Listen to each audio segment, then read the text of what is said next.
നമസ്തേ. CPM-ന് BJP-യെ പേടി. Special debate തുടങ്ങുകയാണ്. BJP-യുടെ വളർച്ചയിൽ CPM-ന് ചങ്കിടി പേറുകയാണോ? സംസ്ഥാനത്ത് BJP-യുടെ വളർച്ചയിൽ ഭയക്കുകയാണ് CPM. BJP-യുടെ വളർച്ച ശ്രദ്ധിക്കണമെന്ന് തൃശൂർ ജില്ലാ സമ്മേളനത്തിൽ MV ഗോവിന്ദൻ പറയുന്നു. സുരേഷ് ഗോപിയുടെ വിജയം CPM-നേറ്റ വലിയ തിരിച്ചടിയാണ്. പട്ടിക വിഭാഗങ്ങളിലും ന്യൂനപക്ഷങ്ങളിലും BJP-യുടെ സ്വാധീനം വർദ്ധിച്ചെന്ന് പാർട്ടി സെക്രട്ടറിയുടെ തുറന്നു പറച്ചിൽ. കണ്ണൂരിലെ ഉരുക്കുകോട്ടയിൽ പോലും BJP പിടിമുറുക്കുന്നതിനെ വലിയ അസ്വസ്ഥതയോടെ നോക്കിക്കാണുകയാണ് CPM.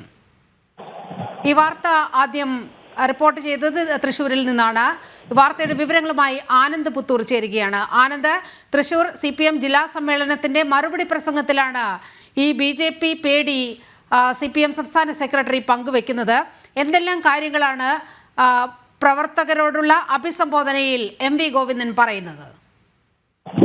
നീലിമ, കഴിഞ്ഞ 2 ദിവസങ്ങളായി നടക്കുന്ന CPM-ന്റെ ജില്ലാ സമ്മേളനത്തിന്റെ ഭാഗമായുള്ള മറുപടി പ്രസംഗത്തിലാണ് ഈ സംസ്ഥാന സെക്രട്ടറി MV ഗോവിന്ദൻ ഇത്തരത്തിലൊരു മുന്നറിയിപ്പുമായി പാർട്ടി പ്രവർത്തകരോട് സംവദിച്ചത്. ഈ BJP-യുടെ വളർച്ചയിലും RSSന്റെ സമൂഹത്തിലുള്ള ഇടപെടലുകളിലും ശ്രദ്ധിക്കണമെന്നാണ് MV ഗോവിന്ദൻ പറയുന്നത്. പാർട്ടി കരുത്തോടുകൂടി ഒറ്റക്കെട്ടായി മുന്നോട്ട് പോകേണ്ട സമയമാണിത്. ഈ തൃശ്ശൂരിലെ സുരേഷ് ഗോപിയുടെ വിജയം പാർട്ടിക്ക് ഉണ്ടാക്കിയിട്ടുള്ളത് വലിയ തിരിച്ചടിയാണ്.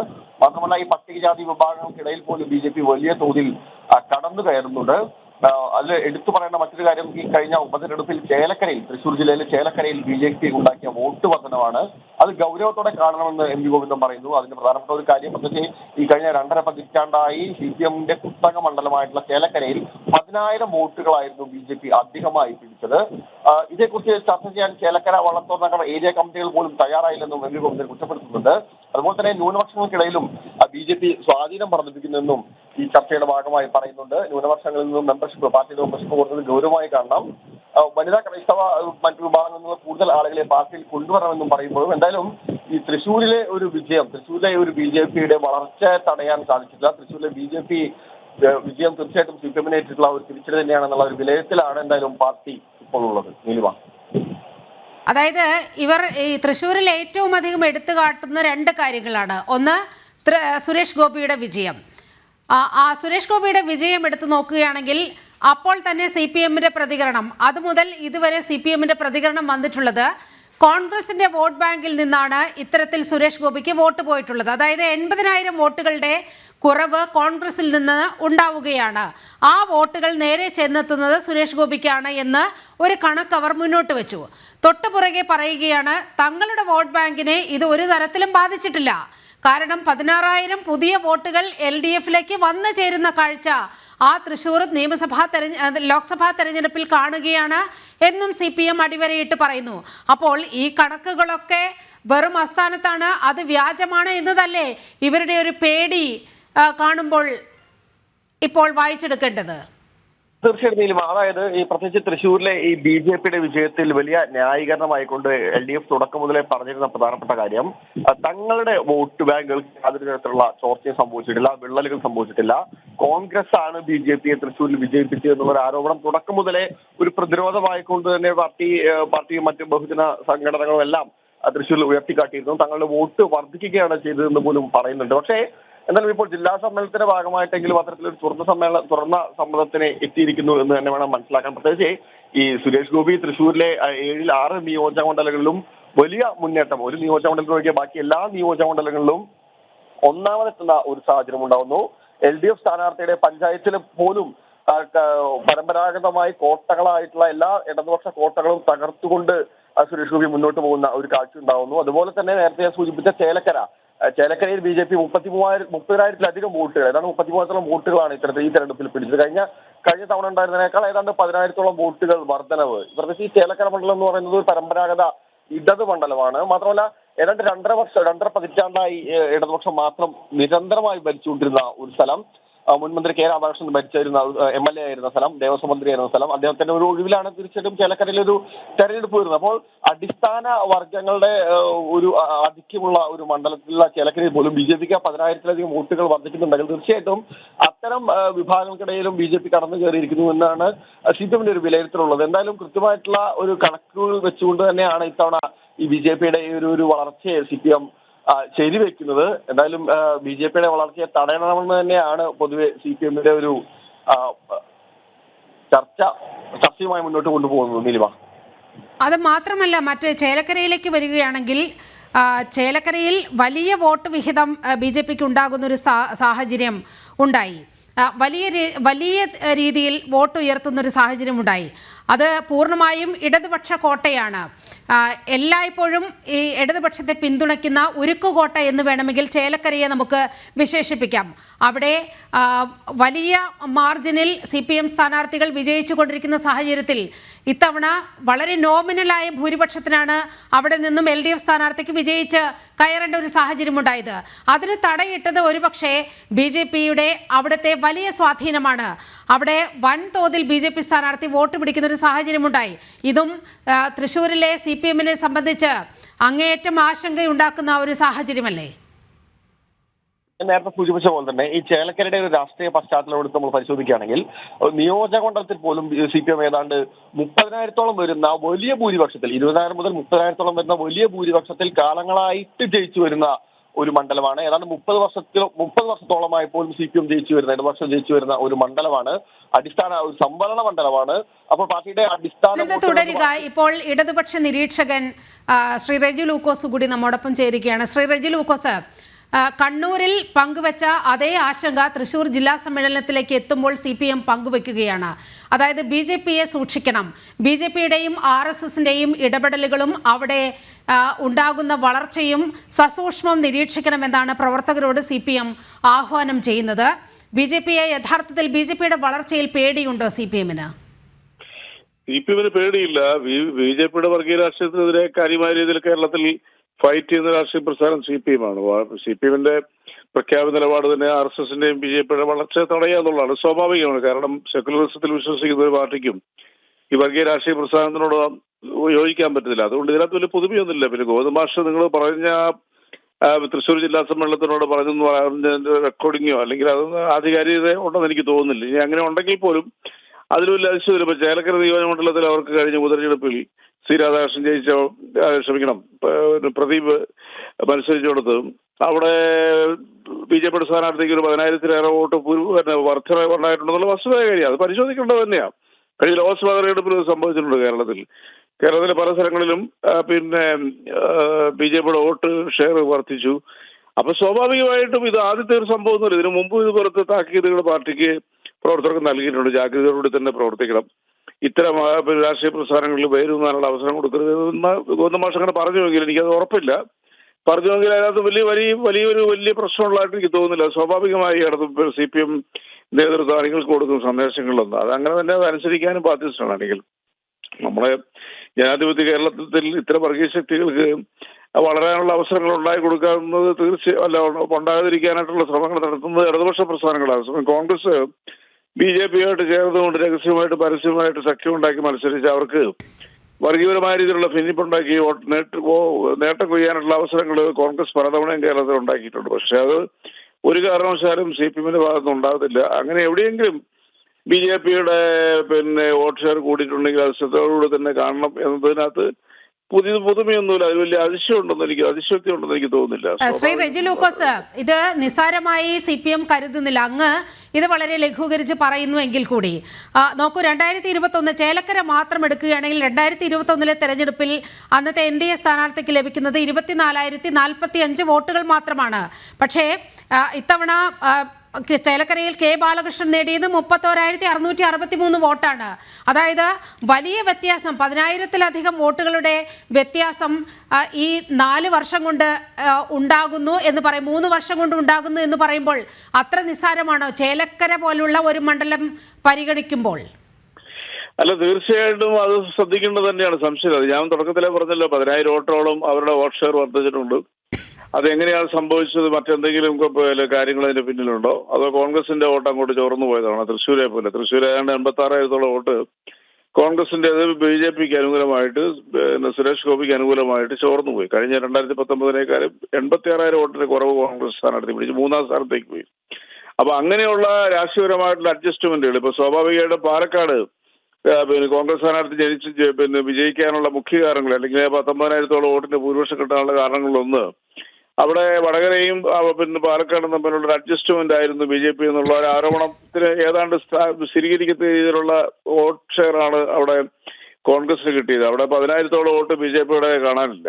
10,000. അത് ഏറ്റവും കൂടുതൽ അവരുടെ കുത്തക സ്ഥലമായ പാലക്കാട് മുനിസിപ്പാലിറ്റിക്കുള്ളിൽ നിന്ന് തന്നെയാണ് ഏറ്റവും കൂടുതൽ വോട്ട് ചോർന്നു പോയിരിക്കുന്നത്.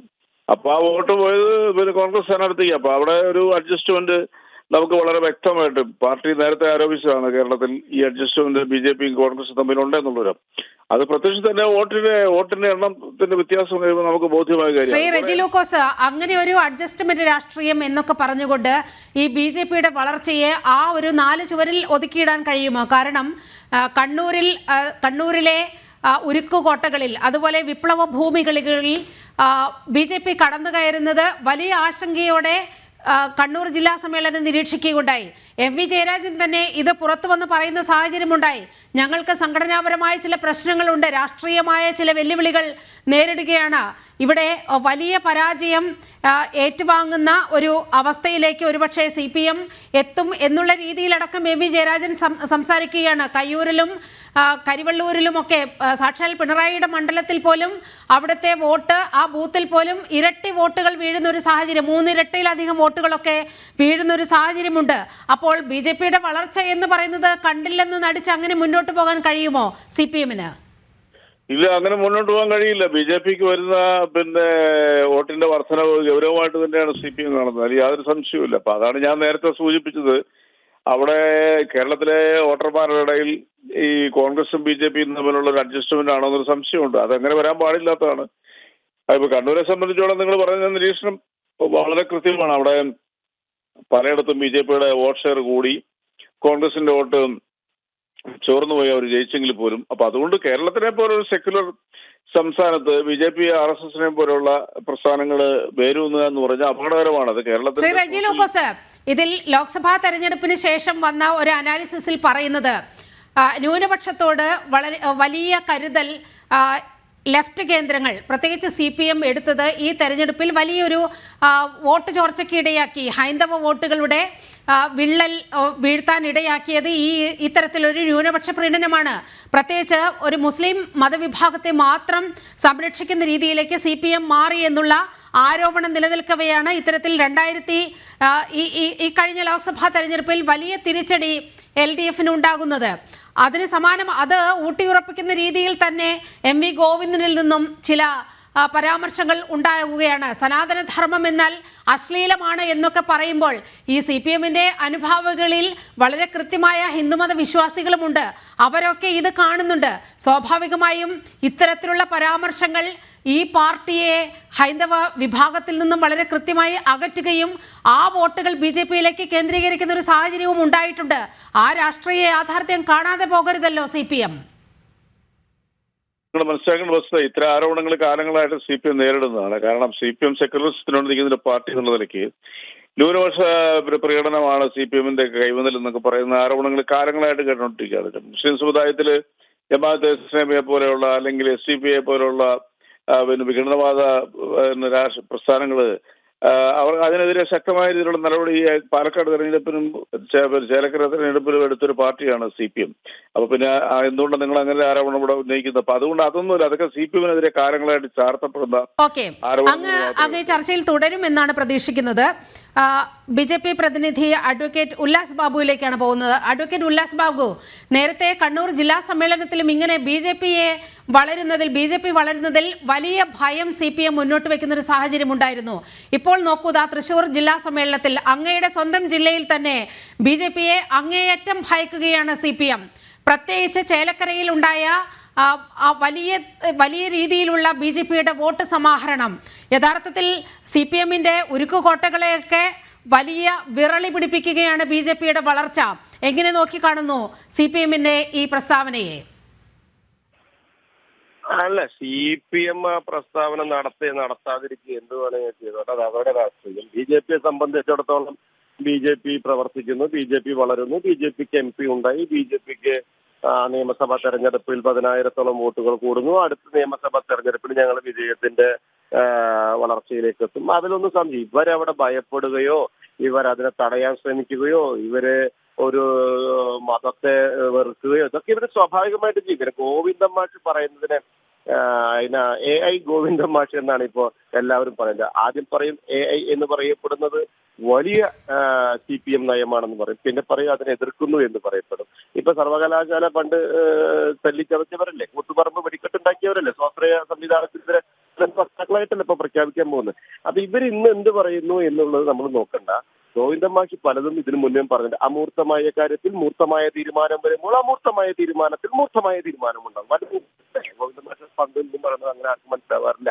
അദ്ദേഹത്തിന് തന്നെ മനസ്സിലാവുന്നില്ലെന്ന്. കൊച്ചിയിലെ അപ്പം വിറ്റിട്ട് മലപ്പുറത്തേക്ക് പോകാൻ പറഞ്ഞ ആളല്ലേ. അപ്പൊ അവരിങ്ങനെ പറഞ്ഞോട്ടെ. BJPയെ ഭയപ്പെടുന്നു എന്നുള്ളതല്ല നീലിമാതിനകത്ത്. BJPയുടെ വളർച്ചയെ CPMന് തടുക്കാനാവില്ല എന്നുള്ളതാണ് അതിന്റെ യാഥാർത്ഥ്യം. CPM അണിനിരന്നിട്ട് തൃശ്ശൂരായിട്ട് നിങ്ങൾ നിന്നാലും നിങ്ങൾക്ക് അപ്പുറത്ത് ഞങ്ങൾ MP സംവിധാനത്തിൽ വിജയിച്ചത്, ഞങ്ങൾ ലോകസഭയിലേക്ക് ഞങ്ങളുടെ നേതാവിനെ എത്തിച്ചത്, അത് ഞങ്ങളുടെ പ്രാപ്തിയാണ്, അത് ഞങ്ങളുടെ രാഷ്ട്രീയ വിജയമാണ്, അത് ഞങ്ങൾ ജനങ്ങളുമായി സംവദിച്ചതുകൊണ്ടാണ്, അത് 10 വർഷത്തെ കേന്ദ്ര സർക്കാരിന്റെ വിജയം, അവരുടെ പദ്ധതികൾ ജനങ്ങളിലേക്ക് കൃത്യമായി എത്തിച്ചതുകൊണ്ടാണ്. നിങ്ങൾ ഇവിടെ എങ്ങനെ ഈ കേരളത്തിന്റെ ഇഷ്ടാമുട്ടത്തിയ തട്ടിപ്പൊന്നോണയും പറഞ്ഞുകൊണ്ട് നടന്നോളി. ഞങ്ങൾക്ക് അതിലൊരു പരാതിയില്ല. ഭാവിയിൽ തൃശ്ശൂർ എന്ന് പറയപ്പെടുന്ന സകല നിയോജക മണ്ഡലങ്ങളിലും BJPയുടെ വിജയം നിങ്ങൾ കാണും. ത്രിപുരയിലെ, ബംഗാളിലെ CPMനുണ്ടായേക്കാൾ ദയനീയ ഗതി ഈ കേരളത്തിൽ CPMനുണ്ടാവും. CPMന് ഇന്ത്യ ചരിത്രത്തിലെ അവസാനത്തെ മുഖ്യമന്ത്രി പിണറായി വിജയൻ മാറും. അതിനെ തുടക്കം കുറിക്കുന്നു ഗോവിന്ദൻ മാഷ് എന്ന് പറയപ്പെടുന്നതാണ് അതിന്റെ യാഥാർത്ഥ്യം. അവർ ഇങ്ങനെ BJPയെ എതിരെ സംസാരിച്ചോട്ടെ, നമുക്കൊരു പരാതിയില്ല. BJPയെ നിങ്ങൾ ഭയക്കണമെന്നും ഞങ്ങൾ പറയുന്നില്ല. ഞങ്ങളുടെ വളർച്ചയെ തടയാൻ മാത്രമൊന്നും ഗോവിന്ദൻ മാഷ്ക്കും കൂട്ടർക്കും സാധിക്കില്ല. ഉല്ലാസ് ബാബു അങ്ങ് തുടരുക. ശ്രീ റെജി ലൂക്കോസ് ലൈനിലുണ്ട് എന്നാണ് ഞാൻ വിശ്വസിക്കുന്നത്. ശ്രീ റെജി ലൂക്കോസ്, ഇത് BJPയെ പേടി എന്നതല്ല, BJPയെ തടുക്കാൻ നിങ്ങൾക്ക് കഴിയുന്നില്ല എന്നതാണ് യാഥാർത്ഥ്യമെന്നാണ് ഉല്ലാസ് ബാബു പറഞ്ഞു വെക്കുന്നത്. ഇതിന് ഉപോത്ബലകമായി മറ്റൊരു കാര്യം കൂടി എനിക്ക് ചൂണ്ടിക്കാട്ടേണ്ടതുണ്ട്. 24ാം പാർട്ടി കോൺഗ്രസിന് മുന്നോടിയായുള്ള കരട് രാഷ്ട്രീയ പ്രമേയത്തിൽ നിങ്ങൾ എന്താണ് പറയുന്നത്? ശക്തമായ ജനകീയ അടിത്തറയുള്ള കേരളത്തിൽ BJPയെ നേരിടുന്നതിൽ രാഷ്ട്രീയപരമായും പ്രത്യയശാസ്ത്രപരമായും CPM ദുർബലമായി. അത് ഒരു പോയിന്റ്. രണ്ടാമത്തെ പോയിന്റ് പറയുകയാണെങ്കിൽ പാർട്ടിയുടെ ഏറ്റവും വലിയ ഘടകമായ കേരളത്തിൽ BJPയെ നേരിടുന്നതിൽ വന്ന വീഴ്ചകൾ തിരുത്തണം.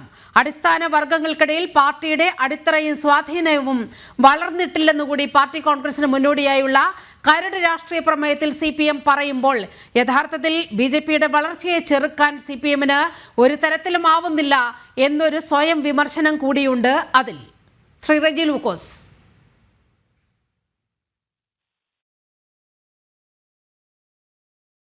ശ്രീ റെജി ലൂക്കോസുമായുള്ള ടെലിഫോൺ സംഭാഷണം കട്ടായി എന്നാണ് മനസ്സിലാക്കുന്നത്. അഡ്വക്കേറ്റ് ഉല്ലാസ് ബാബു, നമ്മൾ നേരത്തെ പറഞ്ഞ വിഷയം, ഇത്തരത്തിൽ BJPയുടെ വളർച്ചയെ ചെറുക്കാൻ ഒരു തരത്തിലും CPMന് ആകുന്നില്ല. ഇത് എന്തുകൊണ്ടെന്ന് പരിശോധിക്കണമെന്നാണ് പാർട്ടി കോൺഗ്രസിന് മുന്നോടിയായുള്ള കരട് രാഷ്ട്രീയ പ്രമേയത്തിൽ പോലും CPM പറയുന്നത്. അപ്പോൾ നമ്മൾ പറയുന്ന വാദങ്ങൾ വളരെ കൃത്യമായി ശരിവെക്കപ്പെടുകയല്ലേ? BJP ഇവിടെ 10-75 കൊല്ലമായിട്ട് ഈ പ്രവർത്തനം ജനസംഘ കാലഘട്ടം മുതലേ ഇന്ത്യ മഹാരാജ്യത്ത് കൃത്യമായിട്ടുള്ള ശൈലിയിൽ പ്രവർത്തിച്ചു പോന്നിട്ടുണ്ട്. BJPയുടെ അന്നത്തെ ആശയവും ഇന്നത്തെ ആശയവും വെള്ളം ചേർക്കപ്പെട്ടിട്ടില്ല എന്നുള്ളതാണ് BJPയുടെ ഒരു നിലപാട് എന്ന് പറയപ്പെടുന്നത്. ഇടതുപക്ഷത്തിന്റെ നിലപാടെന്താ? നിങ്ങൾ സ്വാശ്രയ വിഷയമെടുക്കും, നിങ്ങൾ കേരയിൽ വിഷയമെടുക്കും. ഇവർ ഏതെല്ലാം വിഷയത്തിൽ ഇന്നിപ്പോ ഏറ്റവും കൂടുതൽ നമ്മൾ ചർച്ച ചെയ്യപ്പെടേണ്ടത് എന്താണ്? ഓട്ടോണമസ് യൂണിവേഴ്സിറ്റികളടക്കം പ്രൈവറ്റ് യൂണിവേഴ്സിറ്റികളെ ഇവർ അംഗീകരിക്കുന്നു എന്നുള്ളതാണ്. എന്തിനായിരുന്നു ഷിബുലാലും റോഷനും ബോബനും അടക്കമുള്ള ആളുകൾ മരിച്ചു വീണത്? എന്തിനായിരുന്നു പുഷ്പൻ ജീവിക്കുന്ന രക്തസാക്ഷിയെ ഇപ്പൊ അടുത്ത നാൾ മുന്നാണ് പുഷ്പൻ മരിച്ചുപോയത്. എന്തടിസ്ഥാനത്തിലായിരുന്നു ആ വിഷയമുണ്ടായത്? എന്തിനായിരുന്നു SFIയുടെ നേതൃത്വത്തില് നമ്മുടെ ഇദ്ദേഹത്തെ മർദ്ദിച്ചത്? എന്താ അദ്ദേഹത്തിന്റെ പേര് ഓർമ്മ വരുന്നില്ല പെട്ടെന്ന്. അദ്ദേഹത്തെ തിരുവനന്തപുരത്ത് വെച്ച് ഇവർ മർദ്ദിച്ചത്. ഇതൊക്കെ ഈ വിദ്യാഭ്യാസ മേഖലകളിൽ ഇവർ നടത്തുന്ന സ്വകാര്യവൽക്കരണത്തിനെതിരായിരുന്നില്ല. ഇന്ന് ഇവരുടെ നിലപാട് എന്താ? ഇടതുപക്ഷം എന്ന് പറയപ്പെടുന്നത് കേരള സംസ്ഥാനത്തെ 25 കൊല്ലം പുറകോട്ട് കൊണ്ടുവന്ന ഒരു രാഷ്ട്രീയ നിലപാടുകാരാണ്. അവർ ഇന്ന് എതിർക്കും, 20 കൊല്ലം കഴിഞ്ഞാൽ അവർ അതിനെ അനുകൂലിക്കും. അപ്പൊ ഈ നിലപാടുകൾ ജനങ്ങൾ തള്ളും. BJPയെ സംബന്ധിച്ചിടത്തോളം കേരളത്തിനെന്ന് മാത്രമല്ല ഇന്ത്യ മഹാരാജ്യത്ത് BJPക്ക് ഒരു നിലപാടുകളേ ഉള്ളൂ. ആ ദേശീയതയിൽ ഊന്നിയിട്ടുള്ള ഞങ്ങളുടെ വികസന താല്പര്യങ്ങൾ, ഇൻഫ്രാസ്ട്രക്ചർ ഡെവലപ്മെന്റുകൾ ഉണ്ടാകണം, പൊതുസമൂഹത്തിൽ വികസനത്തിലൂടെ, യുവജന വിഭാഗത്തിന്റെ സംരക്ഷണത്തിലൂടെ, അതേപോലെ തന്നെ വിദ്യാഭ്യാസ മേഖലകളിൽ, അതേപോലെ തന്നെ ശാസ്ത്രീയ മേഖലകളിൽ, അതേപോലെ തന്നെ മറ്റ് സകല മേഖലകളിൽ, കർഷകരുടെ മേഖലകളടക്കമുള്ള മേഖലകളിൽ കൃത്യമായിട്ടുള്ള സമീപനമാണ് നരേന്ദ്രമോദി സർക്കാർ നടപ്പിലാക്കുന്നത്. അതിന്റെ പ്രവർത്തന ശൈലി ഞങ്ങൾ കൃത്യമായി മുന്നോട്ട് കൊണ്ടുപോകുന്നുണ്ട്. അതിൽ പിടിച്ചു നിൽക്കാൻ പിണറായി വിജയനും കൂട്ടർക്കും ഗോവിന്ദനും കൂട്ടർക്കും സാധിക്കുന്നില്ല എന്നുള്ളതാണ്. അപ്പോ ഓരോ സമ്മേളനത്തിന് പിടിക്കപ്പെടാച്ചിരിക്കണമെന്ന്, കാരണം അവരുടെ ആളുകളെ പിടിച്ചു നിർത്തണ്ടേ. അല്ലാണ്ട് ഇപ്പൊ ഗോവിന്ദൻ മാഷ് പറയപ്പെടുന്നത് ഇന്ത്യൻ രാഷ്ട്രീയത്തിൽ ഒരു സംഭവമാണെന്ന് ഞാൻ വിശ്വസിക്കുന്നില്ല. നിങ്ങൾ വിശ്വസിക്കുന്നുണ്ടെന്ന് എനിക്കറിയില്ല. തൃശ്ശൂർ ജില്ലാ സമ്മേളനത്തിൽ പറഞ്ഞോട്ടെ, കരിവന്നൂർ തട്ടിപ്പുകാരന്റെ നേതാവല്ലേ ഗോവിന്ദൻ മാഷ് എന്ന് പറയപ്പെടുന്നത്? സഹകരണ മേഖലകളിൽ സകലവിധ സ്ഥലത്തും തട്ടിപ്പ് നടത്തിയുടെ നേതാവല്ലേ? അപ്പൊ സ്വാഭാവികമായിട്ട് അടിസ്ഥാന വർഗത്തിലേക്ക് ഇവർ എത്തുന്നുണ്ടെങ്കിൽ അടിസ്ഥാന വർഗത്തിന്റെ ഉപജീവനത്തിന് വേണ്ടി പണിയെടുത്ത പൈസ കൊണ്ടിട്ട കരുവന്നൂരിന്റെ പൈസ കാട്ടുകൊണ്ടുപോയമാർക്ക് അനുകൂലമായി സംസാരിച്ചതാണ് ഇന്നത്തെ ജില്ലാ സമ്മേളനം. അരവിന്ദാക്ഷനെ വിഷയത്തിൽ അനുകൂലമായിട്ടല്ലേ പുതിയ സെക്രട്ടറി അബ്ദുൽ ഖാദർ സംസാരിച്ചത്? അപ്പൊ അഡ്വക്കേറ്റ് ഉല്ലാസ് ബാബു, ഈ ചർച്ച വന്നപ്പോൾ പൊതുചർച്ചയുടെ സമയത്ത് വളരെ കൃത്യമായി പ്രതിനിധികൾ നേതൃത്വത്തെ കണക്കറ്റ് വിമർശിക്കുന്ന ഒരു സാഹചര്യമുണ്ടായി ഈ കരുവന്നൂർ വിഷയത്തിൽ. ഈ നേതൃത്വം ഈ കൊള്ള കണ്ടിട്ടും കണ്ട ഭാവം നടിക്കാതെ കൊള്ളക്കാർക്ക് കൂട്ടുനിന്നു എന്നാണ് ഈ സമ്മേളനത്തിൽ പങ്കെടുത്ത പ്രതിനിധികൾ ആ ചർച്ചയിൽ പങ്കെടുത്തുകൊണ്ട് പറഞ്ഞത്. അതും ഈ MV ഗോവിന്ദനെ പോലെയുള്ള നേതാക്കളെ ഇരുത്തിക്കൊണ്ടാണ് പ്രവർത്തകർ അവരുടെ വികാരം പങ്കുവെക്കുന്ന ഒരു സാഹചര്യം ഉണ്ടായത്. അതായത് ഇതൊക്കെയാണ് അടിസ്ഥാന ജനവിഭാഗത്തിൽ നിന്നും CPM എന്ന പാർട്ടി ഒരുപാട് കാലം ഇങ്ങനെ പുറകിലേക്ക് പോകുന്നതിന്റെ ഒരു യാഥാർത്ഥ്യം എന്ന് പറയുന്നത്. ആ തട്ടിപ്പിന് കൂട്ടുനിന്നതും ആ തട്ടിപ്പുകാരെ സംരക്ഷിക്കുന്നതുമായ ഒന്നാമനിരിക്കുന്നത് ഇതേ വേദിയിലാണെന്ന്. ഈ ജില്ലാ സംവിധാനത്തിന്റെ വേദിയില ഈ തട്ടിപ്പിന് കൂട്ടുനിന്നതും തട്ടിപ്പിന് കൂട്ടുന്ന ആളുകളെ സംരക്ഷിക്കുന്നതുമായ ഒന്നാമൻ ആ വേദിയിൽ ഇരിക്കുന്നുണ്ട്. എന്നിട്ടാണ് ഇവര് ഇവിടെ അതിന്റെ മെമ്പർമാർ ഇരിക്കുന്ന പ്രതിനിധികൾ ഇതിനെതിരെ സംസാരിച്ചു പോകുന്നത്. CPM ഇങ്ങനെ സംസാരം നടക്കുള്ളൂ. ഒരു കാരണവശാലും ഒരു തിരുത്തൽ അവർ നടത്തില്ല. അവർ ഈ തട്ടിപ്പ് മത്തങ്ങി ഇങ്ങനെ തുടർന്നുകൊണ്ടേയിരിക്കും. അവരെ സംബന്ധിച്ചിടത്തോളം ജനങ്ങളെ പറഞ്ഞു പറ്റിക്കാൻ അവരോളം മിടുക്കന്മാർ ഞാൻ ഇന്ന് വരെ കണ്ടിട്ടില്ല. അവരോളം മിടുക്കന്മാർ പാവപ്പെട്ട ജനങ്ങളെ, അടിസ്ഥാന വർഗത്തെ, ഈ ഭരിക്കുന്ന ഈ കമ്മ്യൂണിസ്റ്റ് പാർട്ടിയുടെ തന്ത്രമാണ് ഭരിക്കപ്പെടുന്നവൻ ഒരു തരത്തിലും വികസനത്തിന്റെ കാഴ്ചപ്പാടിലേക്ക് വരരുത്, വിദ്യാഭ്യാസത്തിന്റെ ഒരു മേഖല വിട്ടു വരരുത്. കാരണം ഭരിക്കുന്നവന്റെ തന്ത്രമാണ് ഭരിക്കപ്പെടുന്നവനെ പിന്നോക്കാവസ്ഥയിലേക്ക് നിർത്തുക.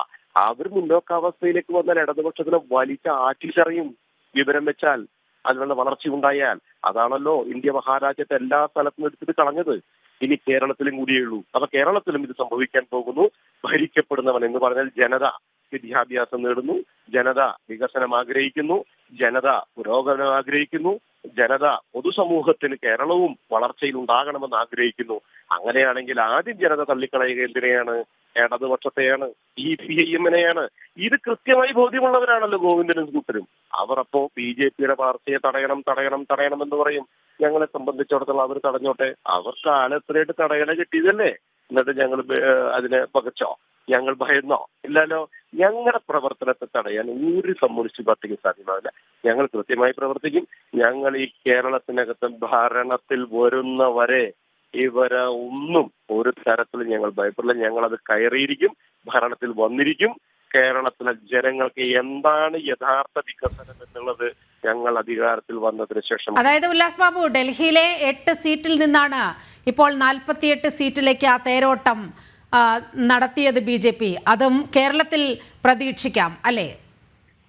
അല്ല, ഡൽഹിയില് 8-ൽ നിന്ന് 48-ലേക്ക് എത്തുന്നു എന്ന് പറയപ്പെടുന്നു. ഞങ്ങൾ ഡൽഹിയിൽ മുൻപ് ഡൽഹിയിൽ ഭരിച്ചിരുന്നതാണ്.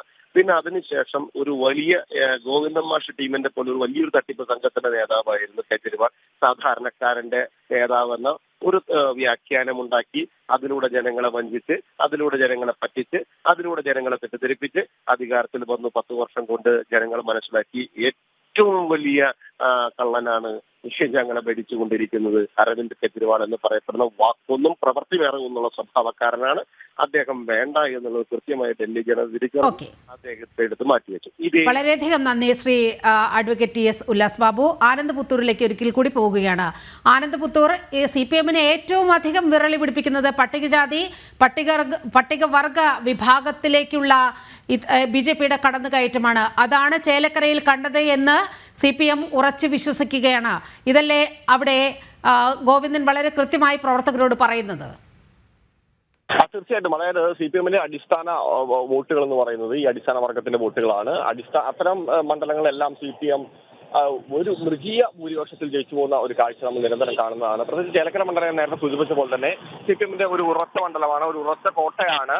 3 ടൈമായി നിരന്തരമായി കെ രാധാകൃഷ്ണനെ പോലെയുള്ള ഇടതുപക്ഷത്തിലെ ഒരു പ്രധാനപ്പെട്ട നേതാവ് ജയിച്ചു വരുന്ന ഒരു മണ്ഡലമാണ്. ആ മണ്ഡലത്തിലാണ് BJP അഭൂതപൂർവ്വമായിട്ടുള്ള ഒരു വളർച്ച കൈവരിച്ചിരിക്കുന്നത്. അതും 10,000 വോട്ടുകൾ, കേവലം ഒരു നിയോജക മണ്ഡലത്തിൽ 10,000 വോട്ടുകളുടെ വർധനമുണ്ടാക്കിയിരിക്കുന്നു. മാത്രമല്ല 2009 ഏതാണ്ട് 8,000-ഓളം വോട്ടുകൾ മാത്രമുണ്ടായിരുന്ന BJP 2024 കടക്കുമ്പോൾ അത് ഏതാണ്ട് 33,000-ആയി, അതായത് 3 ഇരട്ടിയിലധികമായ വർധന BJPക്ക് ഉണ്ടാവുന്നു. തീർച്ചയായിട്ടും ഇതെല്ലാം ജാഗ്രതയോടെ കൂടി കാണേണ്ട ഒരു വളർച്ച തന്നെയാണെന്നാണ് CPM മനസ്സിലാക്കുന്നത്. തന്നെയാണ് ചർച്ചയിലൂടെയോളം വന്നിട്ടുള്ള പ്രധാനപ്പെട്ട അവരുടെ ആശങ്കയാണ് ജില്ലാ സമ്മേളനങ്ങളിൽ പങ്കുവെക്കപ്പെടുന്നത്. BJP-യുടെ വളർച്ചയിൽ CPM-ന് ചങ്കിടി പേറുകയാണ്. സംസ്ഥാനത്ത് BJP-യുടെ വളർച്ചയിൽ ഭയക്കുന്നു CPM എന്ന് പറയേണ്ടി വരും. BJP-യുടെ വളർച്ച ശ്രദ്ധിക്കണമെന്ന് തൃശൂർ ജില്ലാ സമ്മേളനത്തിലും MV ഗോവിന്ദൻ ആവർത്തിക്കുകയാണ്. സുരേഷ് ഗോപിയുടെ വിജയം CPM-നേറ്റ വലിയ തിരിച്ചടിയാണെന്നും പറയുന്നു. ഏറ്റവും പ്രധാനം പട്ടിക വിഭാഗങ്ങളിലും ന്യൂനപക്ഷങ്ങളിലും BJP-യുടെ സ്വാധീനം വർദ്ധിച്ചെന്ന് പാർട്ടി സെക്രട്ടറിയുടെ തുറന്നു പറച്ചിൽ. BJP-യോടുള്ള CPM-ന്റെ പേടിയാണ് ഈ അരമണിക്കൂർ ഡിബേറ്റിൽ ജനം ചർച്ച ചെയ്തത്. ഈ വാർത്താ ബുള്ളറ്റിൻ ഇവിടെ പൂർണ്ണമാകുകയാണ്. നമസ്തേ.